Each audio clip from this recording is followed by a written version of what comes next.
Hello friends, నమస్తే. ఈరోజు చేయబోతుంది కొత్తిమీర రైస్ అండి. ఇదిగోండి, ఒక కొత్తిమీర కట్ట తీసుకున్న మిక్సీ చేసుకోవాలి.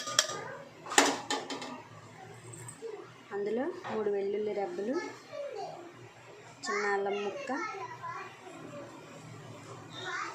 పచ్చిమిరపకాయలు ఒక చిట్టివి, ఒక 5-6 తీసుకున్న. మీరైతే ఒక 3 తీసుకుంటే సరిపోద్దండి.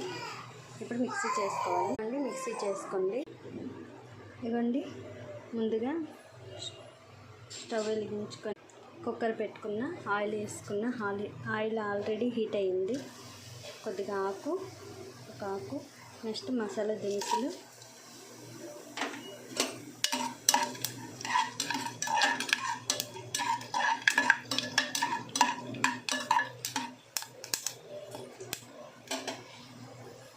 కొద్దిగా హీట్ అయ్యాక ఒక ఉల్లిపాయ, కొద్దిగా జీడిపప్పు కూడా వేసుకుంటానండి. ఉల్లిపాయలతో ఫ్రై అయిపోతాయి. చూడండి, ఉల్లిపాయలు కొద్దిగా వేగాక అల్లం వెల్లుల్లి పేస్ట్ వేసుకోండి.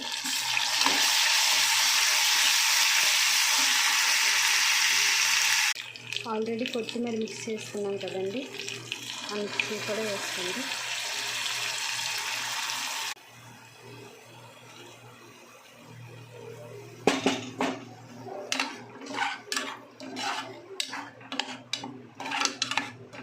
కొద్దిగా పచ్చివాసన పోయేంత వరకు ఫ్రై చేసుకోవాలండి.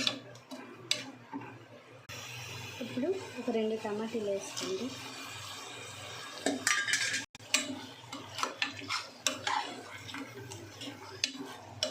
కొద్దిగా మగ్గాలండి. మగ్గిన తర్వాత అప్పుడు ఫ్రై చేసుకోవాలి.